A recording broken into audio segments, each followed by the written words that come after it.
বুঝতে চাইতো না, কারণ তাদের ব্যবসা বন্ধ হয়ে যাবে। আসুন এবার চারজন লোক একত্রিত হয়ে বৈঠক দিয়ে দিল। আবু জাহিল, আবুল হেকাম, বুঝতেছেন নাকি আপনারা? আবু জাহেল, তারপরে আবু সুফিয়ান, তারপরে মিস্টার আবু লাহাব, তারপরে উকবা, চার কাফের একত্রিত হয়ে বলে, যেইভাবে আমরা নবীকে ভালোবাসতেছি, বারবার চোরের মতো কোরআন শুনতেছি, মানুষ যদি বুঝে ফেলে রে, তাহলে আমাদের ব্যবসা বন্ধ হয়ে যাবে। চল যাই, তারা করে পরামর্শ করি, সবাই মিলে মিথ্যার আশ্রয় নেই। আজকে সত্যকে ঠেকানোর জন্য ভাইরা আমার, দলের সাথে সবাই মিলে পরামর্শ করা হয়, এই মিথ্যা কথা না বললে আমাদের দল টিকবে না। ওরা তো তাই করলো, দারুন্নদর বৈঠকে বসলো, চার কাফের চতুর্দিক থেকে দরজা বন্ধ করে দিল। এবার বলো কি করা যায়, সিদ্ধান্ত নাও। সিদ্ধান্তের ভিতরে আবু সুফিয়ানকে বলে, ও আবু সুফিয়ান, আপনি তো বড় একজন নেতা, আমাদের সবার চাইতে 8-10 বছরের বয়োজ্যেষ্ঠ মুরব্বী আপনি। ও আবু সুফিয়ান, আপনি একটু বলেন কি হচ্ছে, কি করব বুঝতে পারি না। এত সুন্দর কথা কোনোদিন শুনি নাই, কানের মধ্যে যেমন বাস খাচ্ছে। সুবহানাল্লাহ পড়বেন? কি শুনলাম, কেমন শুনলাম, এটা কি হবে? আবু সুফিয়ান বলে, আবুল হেকাম, আমি কি এই নিভৃত কক্ষের মধ্যে একটা সত্য কথা বলবো? আবু জাহেল কয় যে, সত্য বলবেন, অসুবিধা নেই, কেউ তো বলবো, কেউ তো শুনবে না, আমরাই আছি, বলেন কি বলবেন। আমার আল্লাহ কয়, কেউ শুনবে না রে, আমি আল্লাহ শুনে ফেলেছি। সুবহানাল্লাহ। কি বুঝতেছেন? ওয়ালা খামসাতান ইল্লা হুয়া সাদিসুহুম, তোমরা যেখানে 5 জন, ওখানে 5 জন নও, মিথ্যাই বলো আর সত্যই বলো। কোরআনের মাহফিল বন্ধ করার চেষ্টা করো আর করার চেষ্টা করো, সবই আমি আল্লাহ দেখি। যেখানে তোমরা 5 জন, সেখানে আমি 6ষ্ঠ জন। যেখানে তোমরা 5000, সেখানে আমি আরেকজন। আমি দেখি, আমি শুনি, আমি কুদরতি অ্যাকশন নেই। যারা বলুন সুবহানাল্লাহ। বুখারী শরীফের 963 পৃষ্ঠা, 2য় খণ্ড, সব আমার কাছে আরবি ভলিউম 963 পৃষ্ঠা, 26 নম্বর পারা। আমার আল্লাহ বলেন, ওমান আদালি ওলিয়ান ফাকাদ আযানতুহু বিল হার, যে ব্যক্তি আমার ওলিদের দুশমনী করে রে, আমার ওলিরা জঙ্গিপনা করে না, আমার ওলিরা সন্ত্রাসীপনা করে না, আমার ওলিরা মানুষ খুন করে না, আমার ওলিরা জুলুম করে না, কিন্তু আমি আল্লাহ তো তাদের পক্ষে। এই জন্য যারা ওলিদের দুশমনী করে, আমি আল্লাহ তাদের বিরুদ্ধে নিজের থেকেই যুদ্ধ ঘোষণা করি।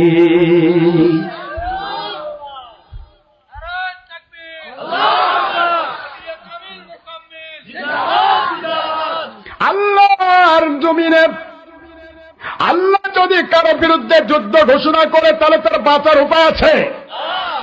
মুসলমান সোনার ভাইয়েরা, খেয়াল করুন, 4 জন কাফের এবার একত্রিত হলো।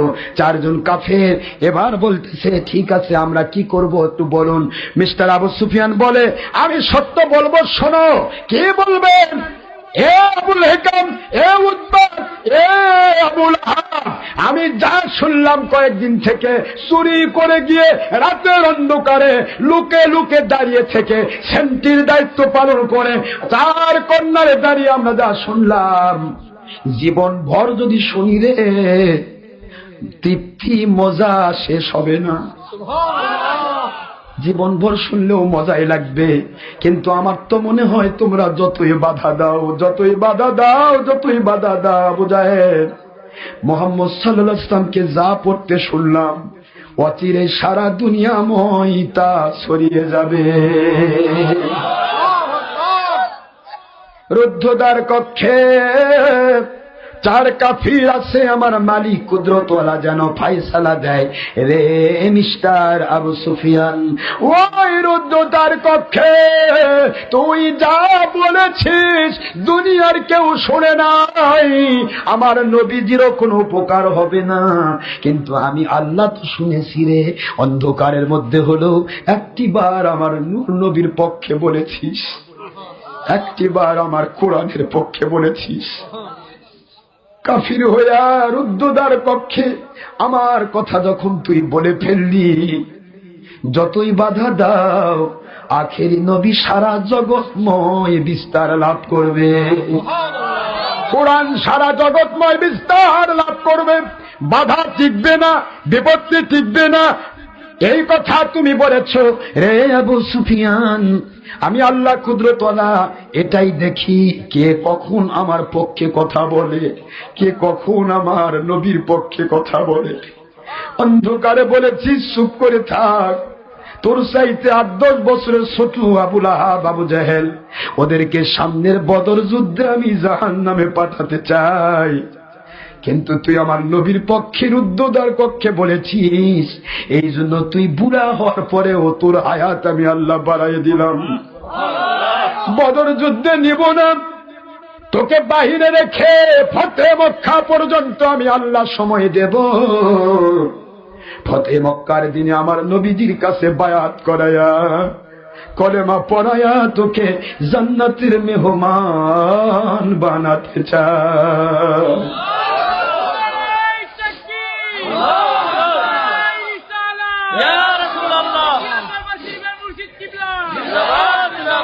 রুদ্ধদ্বার কক্ষের ভিতরে যদি কেউ আল্লাহ এবং নবীর পক্ষ নাই, সত্যের পক্ষ নাই, আমার আল্লাহ ওইটাই তার হেদায়েতের ওসিলা বানায় দিতে পারে। ঠিক না ঠিক জোরে বলুন। ও আমার মুসলমান সোনার ভাইরা, আর কতদিন আমরা আল্লাহর বিরুদ্ধে কাজ করব? যেই দল করলে ধর্মের নামে নবীকে আমাদের মতো বলতে হয়, বড় ভাইয়ের মতো বলতে হয়, মাটির মানুষ বলতে হয়, ওলিয়া উলিয়ার মাহফিলে বাধা দিতে হয়, কোরআনের বিরুদ্ধে কাজ করতে হয়, প্রশাসনের কাছে কান্দাকাটি করতে হয়, এমন দলে না থেকে আমার নবী প্রেমিকদেরকে বাছাই করে নেওয়া ফরজ।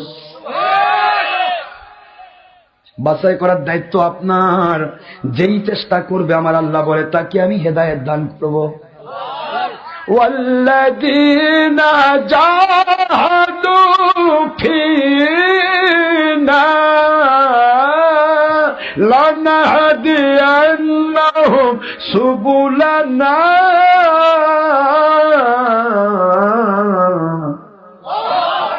وإن الله لمع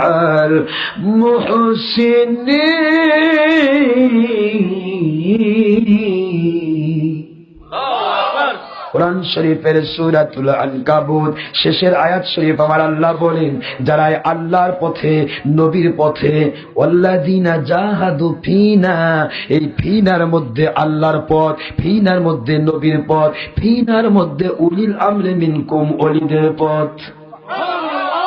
যারা আল্লাহকে পাওয়ার জন্য আতিউর রাসূল মানবে, যারা আতিউর রাসূলকে মানার জন্য উলিল আমর মানবে, ফিনা আমাকে পাওয়ার জন্য, আমার নবীকে পাওয়ার জন্য, আমার হক্কানি ওলি যাদের উপরে আমি রহমত নাজিল করি, বরকত নাজিল করি, শান্তি নাজিল করি, কারণ তারা দলের স্বার্থে ইসলাম বিক্রি করে না, হালাল হারাম উল্টা পাল্টা করে না। যেই মানুষগুলি ইসলামীকে এমন ভাবে ব্যাখ্যা করে, যেই মানুষটি কোরআনকে এমন ভাবে ব্যাখ্যা করে, যেই মানুষটি হাদিসকে এমন ভাবে ব্যাখ্যা করে, যেইভাবে ব্যাখ্যা করলে আল্লাহ খুশি হয়ে নিয়ামত নাজিল করেন, আল্লাহ খুশি হয়ে নিয়ামত নাজিল করেন, আল্লাহ খুশি হয়ে রহমত নাজিল করেন, এমন রহমতওয়ালা আল্লাহ ওয়ালাকে পাওয়ার জন্য, এমন রহমাতুল লিল আলামিন আখেরি নবীকে পাওয়ার জন্য, এমন আল্লাহ রব্বুল আলামিন সকলের মালিককে পাওয়ার জন্য যারাই আপ্রাণ চেষ্টা করবে, আল্লাহ বলেন লানহাদিয়ান্নাহুম সুবুলানা, আমার ওলিরা হেদায়েতের চেষ্টা করবে, আমার নবীরা হেদায়েতের চেষ্টা করবে, আর আমি আল্লাহ তাদেরকে হেদায়েতের সকল রাস্তা খুলে দেওয়ার দায়িত্ব গ্রহণ করলাম। হেদায়েত কি জোর করে আসে? হেদায়েত পেতে চাইতে হবে। আল্লাহ ইচ্ছা করলে আবু জাহেলকেও হেদায়েত করতে পারতেন, পারতেন না? আল্লাহ বলেন আমি জোর করে আবু জাহেলকে হেদায়েত করব না, আমি জুলুম করে ওই কি বলে নমরুদকে হেদায়েত করব না, জোর করে আমি ফেরাউনকে হেদায়েত করব না। কারণ জোর করে যদি হেদায়েত করি, কিয়ামতের দিন বলবে আল্লাহ আমি তো হেদায়েত হওয়ার চাইনি, আপনি জোর করে করছেন। আল্লাহ বলেন যারাই চেষ্টা করবে আমি আল্লাহ তাকে হেদায়েতের সকল রাস্তা খুলে দেব। আপনার আমার চেষ্টা করা দরকার আছে না নাই? জোরে বলুন আছে না নাই? চার কাফিরের পজিশন দিয়ে এখানে শেষ করছি। শেষ করার পজিশন আমার এখানে নয়, রেখে এসেছি এই জায়গাতে। তারা চারজন যখন পাগলের মতো প্রলাপ বকতে থাকলো, সেখানে মিস্টার আবু জাহেল একটা ছেলে ছিল, নাম ইকরামা। নাম কি? বোঝার চেষ্টা করেন, নাম কি? ইকরামা বলতেছে, আব্বাজান মুহাম্মদ সাল্লাল্লাহু আলাইহি ওয়াসাল্লামের বিরুদ্ধে কি আইন করবেন? ফায়দা হবে না। সুবহানাল্লাহ পড়বেন না তো? কারণ মুহাম্মদ সাল্লাল্লাহু আলাইহি ওয়াসাল্লাম তিনি বনু হাশম গোত্রের লোক, কুরাইশ গোত্রের লোক। সারা জগতের সব মানুষ আপনার বিরুদ্ধে চলে যাবে। কাজে তার বিরুদ্ধে আইন পাস নয়, আইন পাস করতে হবে মুহাম্মদকে যে ভালোবাসে তার বিরুদ্ধে। মিস্টার আবু জাহেলের ছেলে আবু কে বললো বলেন তো দেখি? ইকরামা কয়, আব্বা যারা ভালোবাসে তাদের নামে আইন করেন, মুহাম্মদকে যা ভালোবাসে তার শাস্তি মৃত্যুদণ্ড। নাউজুবিল্লাহ পড়বেন না? বাপ কা বেটা সিপাই সে গোলা, লাইক ফাদার লাইক সন। ছেলেটি বলল মুহাম্মদ সাল্লাল্লাহু আলাইহি ওয়াসাল্লামের বিরুদ্ধে আইন করা দরকার নেই। আল্লাহ কয়, তুই তো একটু ভালোবাসিস, ওইটুকুই যথেষ্ট।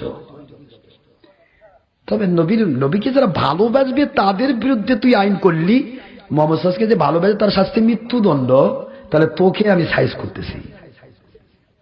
ইকরামা কয়, আব্বা এটা আইন করেন, যারা ভালোবাসে খাব্বাব খোবাইব গরিব মানুষগুলা কি করেন আপনারা? এরা যখন শুনবে যে মুহাম্মদকে ভালোবাসলে মৃত্যুদণ্ড, দরকার নাই বাবা, তাহলে বন্ধ হয়ে যাবে। আমার আল্লাহ রাব্বুল আলামিন কুদরত সেটিং করেন। আমার আল্লাহর বন্ধুকে আল্লাহ বলে, বন্ধু আপনি একটু ওই সাইডে জানতো, আমি একটু দেখাই। হুজুর পাক সাল্লাল্লাহু আলাইহি ওয়াসাল্লাম আল্লাহর হুকুম মানান, তিনি যা বলবেন আল্লাহ তিনি তাই করেন। তিনি এসে গেলেন, মিস্টার আবু জাহেলের ছেলে ইকরামা সহ সমস্ত নারুন্নদোয়ার বৈঠকের সদস্যরা সবাই বের হয়েছে। আমার নবীজির চেহারার দিকে যতই তাকায় ইকরামা, ততই যেন মধুর মতো লাগে। কি দেখতেছি আমি রে? কার বিরুদ্ধে আইন করলাম?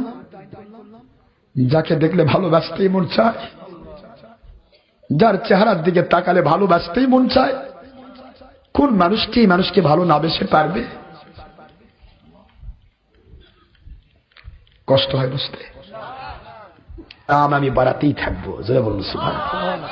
ভাই আমার কলেমা পড়ার আগে মিস্টার আবু জাহেলের ছেলে ইকরামা সে যখন নবীকে ভালোবাসা দিল, বুঝতেছেন নাকি আপনারা? ভালোবাসা দিয়ে আমার নবীকে কোলাকুলি করলেন, বুকের মধ্যে জড়িয়ে নিলেন। আমার আল্লাহ বুঝাচ্ছে রে ইকরামা, জু খুদেগা উহি গেরেগা, তুই এখনই বললি আমার নবীর ভালোবাসার মানুষের শাস্তি মৃত্যুদণ্ড। তুই তো নবীকে ভালোবেসে বুকের মধ্যে জড়িয়ে নিলি, এখন তোর অবস্থা কি হবে? তোর বাবা কি করে আর আমি কি করে দুনিয়াবাসীকে দেখাতে চাই। আবু জাহেল সবাই বলছে, কে রে ইকরামা, কি রে মাথার তো ঢুইল নাকি? স্ক্রু ঢিল? কেবল বললি মোহাম্মদ সাল্লাল্লাহু আলাইহি ওয়াসাল্লামকে ভালোবাসবে যারা, তার শাস্তি মৃত্যুদণ্ড, আইনও পাশ হলো। আর এখানে এসে মোহাম্মদ সাল্লাল্লাহু আলাইহি ওয়াসাল্লামকে ভালোবেসে বুকের মধ্যে জড়িয়ে নিচ্ছিস। যাক ভালোবাসা হয় না তাক বুকে জড়িয়ে নেন, এটা কথা কন না ভাই? যাক ভালোবাসা তার বাড়িতে প্রতিদিন আপনার বাড়িতে নিয়ে যাবেন না ভাই? আসেন ভাই, আপনার সাথে খুব শত্রুতা, আসেন আমার বাড়ি। কি খন না? যাক ভালোবাসেন তাকে নিয়ে যাবে। আমার আল্লাহ যাকে ভালোবাসেন নবী প্রেমিকের দলে, নবী প্রেমিকের মাহফিলে তাদেরকেই কবুল করেন। আল্লাহ যাদের ভালোবাসেন না তাদেরকে নবী প্রেমের মাহফিলে কবুল করেন না। ভালোবাসা তো মালিকের দয়া, তিনি দয়া ইহসান করে ভালোবেসে মানুষকে নবীজির পক্ষে নিয়ে আসেন। সুবহানাল্লাহ বলবেন না? ভাই ইকরামা আব্বার দিকে তাকায় বলে, আব্বা এই মুহূর্তে যাকে আমি ভালোবাসা দিছি ওই নবীকে ভালোবাসা দেওয়ার পর আর নতুন করে ফিরা যায় না বাবা। ইকরামা রে, এই মুহূর্তে তুই তো তোর আইনের আওতায় পড়ে গেলি, আমার আইনের আওতায় পড়লি। যা রে ইকরামা যা, ওই যে বিশাল বড় আরব্য, ওই পাহাড়ি জঙ্গল, যেই জঙ্গলের মধ্যে বড় বড় বাঘ, বড় বড় সিংহ, সাপ, বাঘ, বিভিন্ন ভল্লুক, বিভিন্ন রকমের জন্তু জানোয়ার অপেক্ষা করছে মানুষ খাওয়ার জন্য। তোকে আমি নিজের হাতে শাস্তি দেব না রে, তোকে আমি হাত পা বেঁধে পালাবার সুযোগ দেব না, হাত পা বেঁধে ওই জঙ্গলের মধ্যে ফেলে দিয়ে আসবো। ওখানে জন্তু জানোয়াররা কেউ তোর মাথা টানিয়ে যাবে, কেউ তোর পা ছিঁড়ে খাবে, কেউ তোর হাত ছিঁড়ে খাবে, কেউ তোকে ছিন্ন বিচ্ছিন্ন করে তোর কলিজা চিবিয়ে খাবে রে ইকরামা। এই মুহূর্তের সময় আছে, তুই মোহাম্মদকে ভুলে যা, তোর বাবার প্রেমিক হয়ে যা। ইকরামা বলে, বাবা যে আইন আমি করেছি ওই আইনের আওতায় প্রথম শাস্তি আমি পেতে চাই। আমার আল্লাহ বলে, ইকরামা নামাজ রোজা হজ যাকাত আমল কবুল হওয়ার জন্য ঈমান শর্ত, ঈমান ছাড়া কোনো আমল কবুল হয় না। কিন্তু এখনো ঈমান আনিস নাই রে, মনের মধ্যে আমার নবীর প্রেম ঢুকায়া ফেলেছিস। ইকরামা আমার নবী প্রেমিকদেরকে গোটা দুনিয়ার সকল জন্তু জানোয়ার চিনি, কারণ আমার নবী রহমাতুল্লিল না রহমাতুল্লিল দুনিয়া, রহমাতুল্লিল মুসলিমিন, রহমাতুল্লিল হাসারাত। ওই হাসারাত, ওই বিশাল বড় জঙ্গল বাহিনীর জন্য আমার নবী রহমত।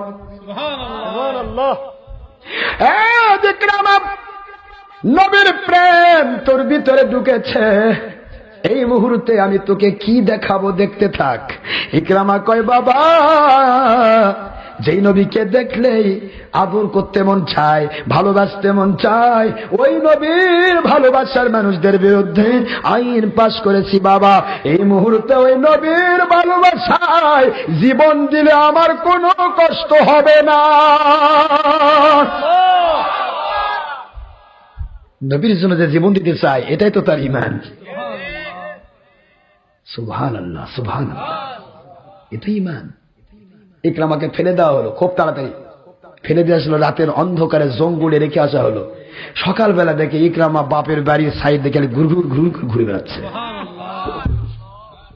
এই ইকরামা, ব্যাপারটা কি? জঙ্গলে ফেলে দিয়ে আসলাম, হাত পা বাঁধা ছিল, খুলে দেওয়ার তো কোনো মানুষ জঙ্গলে নাই, জঙ্গলে মানুষ থাকে। তা তুই আসলি কেমনে?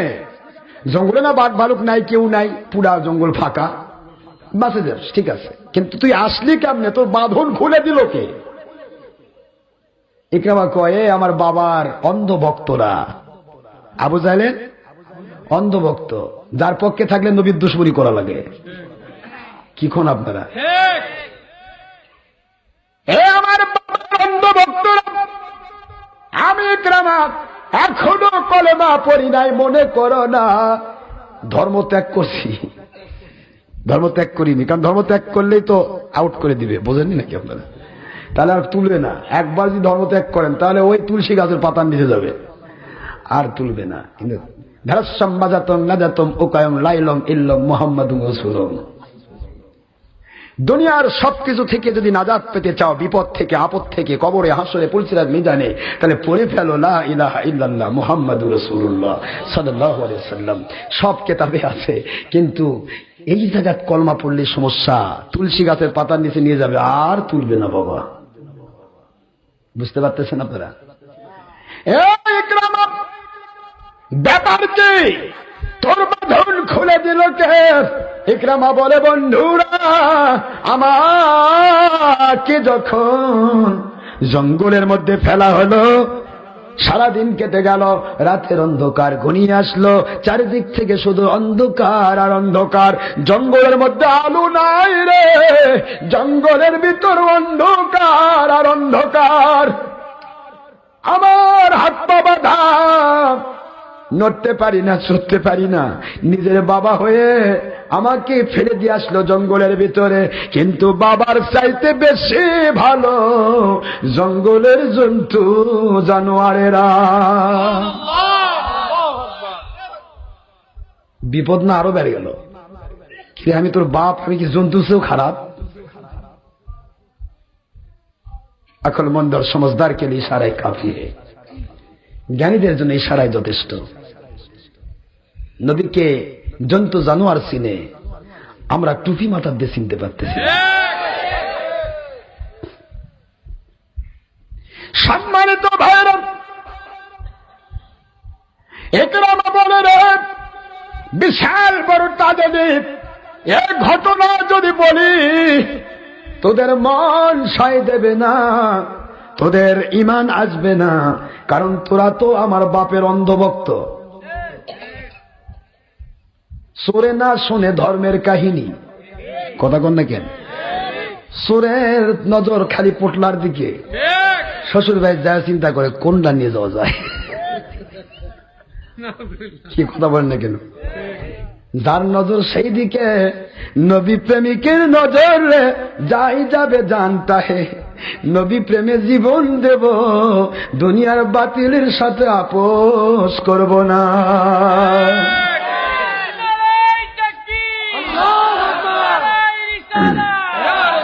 পাত্রে আসে ঢালিলে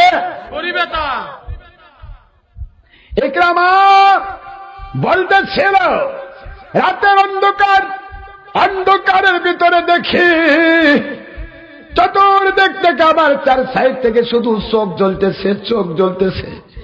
কে বলেছিল রে জঙ্গলের মাঝে জন্তু জানোয়াররা নাই?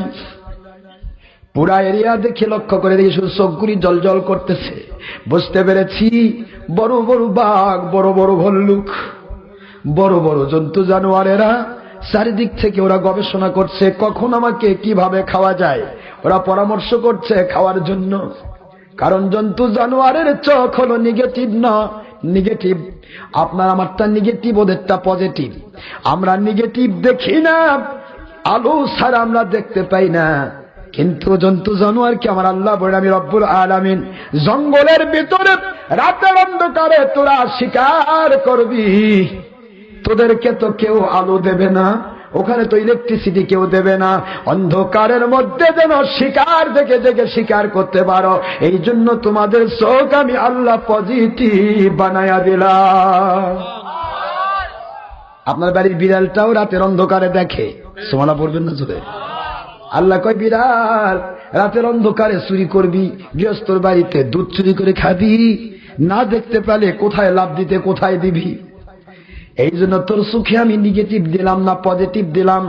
মানুষ ঘুমাইবে রাতের অন্ধকারে দেখতে পাবে না, কিন্তু তোরা অন্ধকারে দেখতে পাবি। অন্ধকারে দেখে তুই শনাক্ত করবি কোনটা দুধের ভাণ্ড, কোনটা মাছের ভাণ্ড। ভালো করে চুরি করে খা, কারণ তোর তো এমনি এমনি দিবে না। কি বলেন আপনারা? বিড়াল এখনই দেন, খা, চুরি করে খা। কিন্তু চুরি করে খাইতে গেলে আবার ধপ করে শব্দ হয়, তো তোর কাঠই ভাঙে ফেলবে। এই জন্য তোর পায়ের নিচে আমি গোস্তের পুটলি লাগাই দিলাম, লাফ মারবি, স্প্রিং করবে, শব্দ হবে না, তোর গৃহস্থ বুঝতে পারবে না, তুই আরামে খেয়ে ব্যাগ থেকে চলে যাবি। মাশাআল্লাহ, সুবহানাল্লাহ। দেখুন রব্বুল আলামিনের পজিশন, রব কিভাবে তিনি পালন করেন। বিড়ালের কথা বলার দরকার নেই, গরুগুলির দিকে তাকান। গরুগুলো, মহিষগুলো, এদের মাঝখানে, পায়ের মাঝখানে ডিভাইডার, মাঝখানে ফাটা আছে না নাই? কেন? একই প্রাণী, ঘোড়া, হাতি, এদের তো ফাটা নেই। আমার আল্লাহ বলে, গরু বাহিনী রে, তোদেরকে গ্রামে গঞ্জে থাকতে হবে, তোদের পায়ে তো কেউ জুতা দিবে না। জুতা যদি না দেয়, ওই যে হাল বইতে যাবি, হালের জমিতে কাদার মধ্যে যদি থাম্বার মতো পা ঢুকে যায়, অক্সিজেন প্রুফ করবে না। বাতাস যদি ভিতরে না ঢোকে, পা বের করা কষ্টকর হয়ে যাবে। এই জন্য আমি আল্লাহ তোর মাঝখানে ফাটা দিয়ে দিলাম, যতদূর কাদার মধ্যে পা চলে যাক, অক্সিজেন সেখানে ধাক্কা মারবে, আস্তে করে পা আলগা হইয়া উঠিয়ে আসবে। মহিষ বাহিনী, গরু বাহিনী, তোমাদের পায়ের নিচে ফাটা দিলাম, রব্বুল আলামিনের রবের দায়িত্ব পালন করলাম। কিন্তু ওই ঘোড়াগুলি, গাধাগুলি, যাবতীয় হাতে বাহিনী, এরা তো গ্রামাঞ্চলে চলে না, কাদার মধ্যে যাবে না, এরা রাস্তায় রাজপথে চলবে। এদের পায়ে ফাটা দেই, হাঁটতে এদের কষ্ট হবে, যার কারণে পাগলি থাম্বা বানায়া দিলাম, ওরা যেন ভালোভাবে হাঁটতে পারে। রাজপথে সারাদিন চলবে, কিন্তু ওদের পা ব্যথা করবে না, কারণ এটা আমার রবের সৃষ্টি। যেটা বলুন সুবহানাল্লাহ। জঙ্গলের জন্তু জানোয়ারেরা এই মুহূর্তে আমার চারদিক থেকে এমন ভাবে তাকাতে লাগলো, দেখতে লাগলো। আমি লক্ষ্য করি জলজল করতে অন্ধকারের মধ্যে চোখগুলি এগিয়ে আসতেছে। কিছুক্ষণ পর দেখি সব কয়টা চোখ সামনের দিকে এগিয়ে আসে। বাধা থাকা ইকরামা আবু জাহলের ছেলের শরীরে ওরা নাক লাগায়া শুকে। আমার শরীরের মধ্যে নাক লাগায় আর পিছনের দিকে চলে যায়। নাক লাগিয়ে পিছনের দিকে যখন ওরা চলে যায়, চারিদিক থেকে ওরা দাঁড়িয়ে যায়। আমি লক্ষ্য করি ওরা কেন আমাকে খায় না, কেন আমার সামনে আসতেছে না। আমি মনে করলাম হয়তো ওরা পরামর্শ করছে, হয়তো একসাথে খাবে, কিন্তু না, ওরা তো আমার কাছে আর আসে না। আমি চিৎকার দিয়ে বলতে লাগলাম, জঙ্গলের জন্তু জানোয়ারেরা, আমি বড় অপরাধ করেছি, আমাকে তোমরা মৃত্যুদণ্ড দাও, আমাকে তোমরা খেয়ে শেষ করে দাও। বুঝাবো কিরে আমার আবু জাহেল বাবার অন্ধ ভক্তরা, কি বুঝাবো? ওই সময় আমি লক্ষ্য করে দেখি ওই বড় বড় বাঘগুলো ওদের ভাষায়, আরবি ভাষায় কথা বলা শুরু করে দেয়। বলে রে অপরাধী সন্তান, কি অপরাধ করেছো জানতে চাই না, কিন্তু তোমার ভিতর থেকে রহমাতুল লিল আলামিন কামলিওয়ালা নবী মুহাম্মদুর রাসূলুল্লাহ সাল্লাল্লাহু আলাইহি ওয়াসাল্লাম, ওনার মেশক অম্বরের সুঘ্রাণ আসে রে, যার ভিতর থেকে নবীজি কামলিওয়ালা রহমাতুল লিল আলামিনের সুঘ্রাণ পাওয়া যায়। ওই মানুষকে খাইতে পারি না রে, খাইতে পারি না। ওকে সাহায্য করা আমাদের দায়িত্ব হয়ে যায়।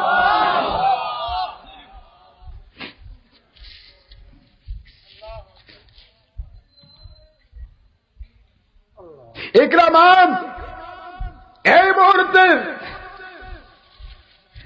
বারবার বলে, মানুষের মতো কথা বলো তোমরা কেমনে? আমি তো বুঝতে পারি না জঙ্গলের জন্তু কেমন করে কথা বলে। নবীজির প্রেমিক ইকরামা কার দিকে তাকা বলে, রে কি বলছি, কে বুঝলো না বুঝলো আমরা জানি না, কি ভাষা বলছি তাও বুঝি না, তবে ইকরামা শুনে নাও, এই মুহূর্তে তোমাকে বাঁধন মুক্ত করে দিচ্ছি। নবী প্রেমিক নবীর দেশে ফিরে যাও, এই জঙ্গলে থাকার দরকার নাই। জঙ্গলের জন্তু জানোয়ারেরা আমার বাঁধনগুলি খুলে দিয়েছে,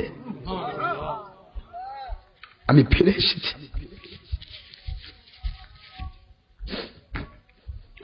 এসেছি। একটা মুহূর্তের মধ্যে কতগুলা আবু জাহেলের ভক্ত আমার নবী প্রেমিক কলেমা পড়ে মুসলমান হয়ে গেল। আপনারা কি বলছেন? জন্তু জানোয়ার নবীকে চিনে। আর বলবো না, শেষ করে দিই। রাত হয়ে গেছে, রাত 1:45 বাজে। ভাইয়ের আমার বাড়িতে যাবেন, তাহাজ্জুদ নামাজ পড়বেন। তাহাজ্জুদ নামাজ আল্লাহর সাথে কানেকশন হওয়ার সবচেয়ে বড় একটা মিডিয়া। ইশরাক, তাজ, জাওয়াল, আবিন, তাহাজ্জুদ, এগুলি যদি নাও পারেন তাহাজ্জুদটা করে পড়ুন। আমার মুরিদ মুতাকিদেরা তারা 10 ওয়াক্ত পড়ার চেষ্টা করে। আল্লাহ পাকের দয়া আপনারা পারবেন 5 ওয়াক্ত পড়েন। ফজর, জোহর, আসর, মাগরিব, ইশাটা পড়েন। তার সাথে যদি একটু পারেন তাহাজ্জুদটা পড়বেন। ইনশাআল্লাহ জেনে রাখুন, লেগে থাকুন আল্লাহর নবীর সাথে, আল্লাহ ওয়ালাদের সাথে।